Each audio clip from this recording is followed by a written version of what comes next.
Se não for você, quem? Ou milhares de anos os seres humanos se encontraram aqui, forçados a fazer a si mesmos outra pergunta famosa, adaptada do Rabino Hillel. Se não eu, então quem? Se não agora, então quando? Ou como disse John Lewis. Se não nós, então quem? Porque tem que ser feito? Em um dos pontos mais sombrios da Guerra Civil, ao estabelecer um cerco de meses à cidade de Petersburgo, o único obstáculo restante na frente da capital confederada de Richmond, Ulysses S. Grant disse, a tarefa é um grande desafio. E tem que ser executado por alguém. Demorou quase 9 meses contra um inimigo entrincheirado e desesperado, mas Grant recusou-se a ser dissuadido. Ele não vacilaria.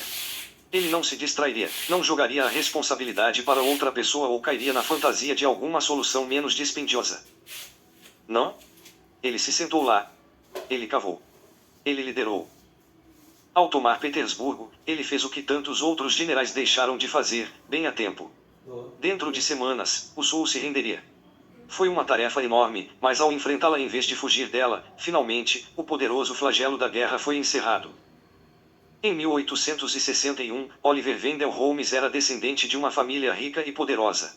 Ele poderia ter contratado um substituto para lutar por ele na Guerra Civil. Em vez de Machine Translated by Google. Ele se alistou e lutou e quase morreu em Gettysburg. Após a faculdade de Direito e um lucrativo consultório particular, ele conseguiu um emprego confortável em Harvard que poderia ter mantido pelo resto de sua vida, seguro no casulo prazeroso do mundo das ideias. Em vez disso, ele deixou o emprego, com uma grande despesa em dinheiro e relacionamentos, para assumir um cargo de juiz estadual porque acreditava que os advogados deveriam ir para onde a lei estava sendo feita. Mais tarde, ele foi elevado ao Supremo Tribunal, onde serviu incansavelmente até os 90 anos de idade, um recorde para o tribunal. Acho que, como a vida é ação e paixão, Holmes escreveria, é necessário que um homem compartilhe a paixão e a ação de seu tempo sob o risco de ser julgado como não tendo vivido. Quem sou eu para ir ao faraó? Moisés perguntou quando o destino chamou. A resposta para ele é a mesma que para você, a pessoa certa para o trabalho certo.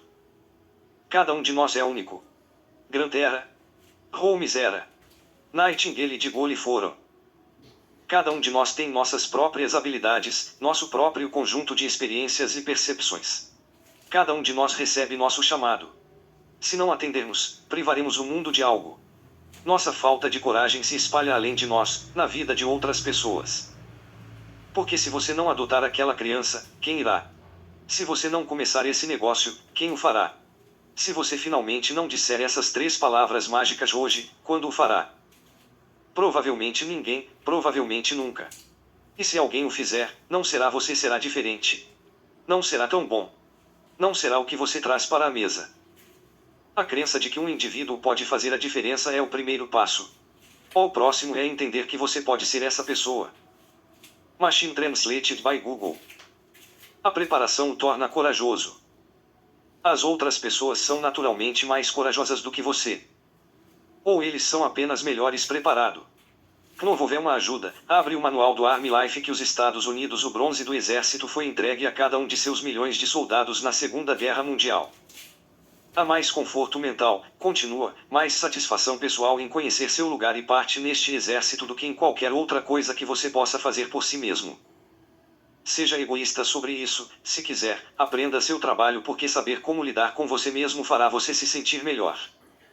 O conhecimento de seus deveres e obrigações, seus direitos e oportunidades, um dia o tornará mais valioso para o exército. Isso também lhe dará uma satisfação pessoal a longo prazo. Embora o medo possa ser explicado, é muito mais eficaz substituí-lo. Com o quê? Competência.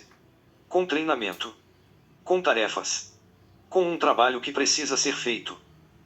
Assim foi com o exército romano quando eles ficaram presos em Caldinifox em 321 AC. Barricadas em uma passagem estreita por árvores derrubadas empilhadas com pedras em uma extremidade e por homens armados nas alturas na outra extremidade, as tropas estavam desesperadamente presas.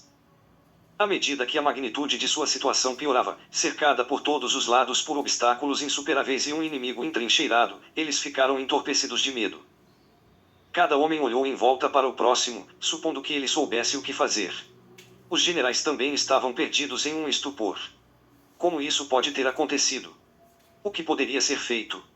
Como eles poderiam sobreviver? Machine Translated by Google. Então um soldado, sem nome, anônimo, perdido na história, deu o primeiro passo para estabelecer fortificações. Instintivamente, sem ordens, os outros homens seguiram. Claro, parecia totalmente inútil construir uma paliçada dada a natureza desesperada de sua posição, mas fazer alguma coisa era melhor do que nada. Eles deixaram o treinamento assumir o controle, encontraram consolo e força nele.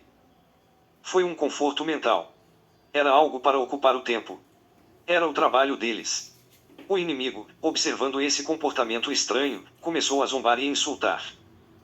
Os próprios romanos riram de seu próprio trabalho infrutífero, mas continuaram. De fato, ao fortalecer suas posições, os romanos se fortificaram. O estupor em que se encontravam logo se dissipou e sua determinação se fortaleceu. O inimigo logo fez um acordo com os romanos, em vez de arriscar atacar um inimigo tão disciplinado. O treinamento não é apenas algo que atletas e soldados fazem. É a chave para superar o medo em toda e qualquer situação. O que não esperamos, o que não praticamos, tem vantagem sobre nós. O que nos preparamos, o que antecipamos, seremos capazes de responder. Como diz Epicteto, o objetivo quando experimentamos a adversidade é poder dizer, é para isso que treinei, pois esta é a minha disciplina. Se você não quer vacilar quando chega, Sêneca dizia em todo o mundo ao mesmo tempo, treine antes que chegue. O que estamos familiarizados, podemos gerenciar. O perigo pode ser mitigado pela experiência e por um bom treinamento. O medo leva à aversão. Aversão à covardia.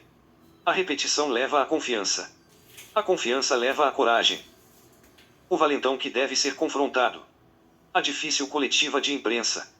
A aposta arriscada. A posição impopular, mas ética. Estar cercado de inimigos por todos os lados. Esses são os momentos em que nosso treinamento deve entrar em ação, porque, se não o fizer, o medo o fará. A dúvida vai. Cuidar da nossa vida, pegar o caminho mais fácil, é o que faremos instintivamente. Para pegar emprestada uma frase famosa de Allen Iverson, estamos falando de prática. Sim, estamos falando de prática. Porque é o mais importante. Com a prática, você passa pelas ações em sua mente. Você constrói a memória muscular do que faz nesta ou naquela situação. Você aprende como. Machine Translated by Google. Para fortalecer e são fortalecidos no processo. Você faz os exercícios, toca suas escalas. Você tem alguém que lhe faz perguntas propositalmente difíceis. Você fica confortável com o desconforto. Você treina em seu ritmo T para intervalos deliberados, aumentando seu limiar como corredor. Você se familiariza. Você monta seu rifle com os olhos vendados, você se exercita com um colete de peso. Você faz isso 1000 vezes, e depois 1000 vezes mais enquanto não há pressão para que, quando houver, você saiba exatamente o que fazer. O que não houver é uma ajuda. Mas é a preparação que o torna corajoso.